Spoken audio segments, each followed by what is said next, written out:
Halo semua, sekarang saya akan melanjutkan apa yang sudah saya sampaikan di part 2, di mana part 2 sebelumnya saya sudah sampaikan tentang hal teknis terkait menghitung validitas konstruk.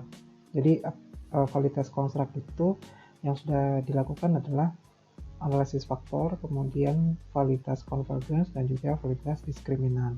Nah, untuk uji reliabilitas telah dilakukan dengan cara mencari nilai alfa dengan menggunakan SPSS. Jadi nilai alfa atau konsta alfa didapatkan dengan mencari di scale, kemudian mendapatkan nilai alfanya. Di sini kita sudah dapat nilai alfa, di mana nilai alfa sini sudah di atas 0,6, maka reliable. Nah, selanjutnya adalah dalam validitas konstruk ada namanya validitas convergence. Jadi validitas convergence itu pada prinsipnya adalah item-item yang mengukur pada konstruk yang sama seharusnya memiliki korelasi yang tinggi. Atau di sini korelasi yang tinggi tersebut ditunjukkan dengan loading faktornya. Jadi loading faktornya yang tinggi. Bisa dilihat di sini pada konstruk alpha, item A1 dan juga A2 itu berkumpul pada faktor yang sama. Dan pada konstruk Bravo, item B1 hingga B4 berkumpul pada konstruk yang sama. Begitu juga pada konstruk Charlie, item C1 dan juga C3 berkumpul pada konstruk yang sama. Nah, jadi di sini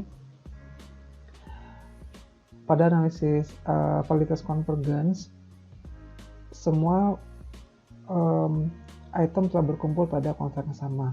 Analoginya seperti yang sudah saya sampaikan sebelumnya, misalnya analoginya adalah di marketing mix itu ada produk, ada konstruk produk place dan juga promosi dan juga price.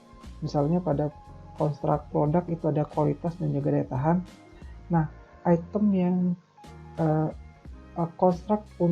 item untuk mengukur konstruk produk seharusnya berkorelasi tinggi. Jadi kualitas dengan daya tahan itu sudah seharusnya berkorelasi tinggi. Nah, di sini sudah terbukti bahwa item pada konstruk produk itu telah memenuhi syarat convergence atau dia benar-benar berasal dari konstruk yang sama. Oke, selanjutnya adalah analisis validitas diskriminan. Kebalikannya di analisis diskriminan ini adalah item pada setiap konstruk yang berbeda seharusnya tidak berkorelasi tinggi. Jadi misalnya item pada A1 itu tidak boleh berkorelasi pada item B2 dan seterusnya. Nah, di sini sudah dilakukan komposit. Jadi untuk melihat analisis validitas diskriminan, dasarnya adalah AVE atau Average Variance Extracted.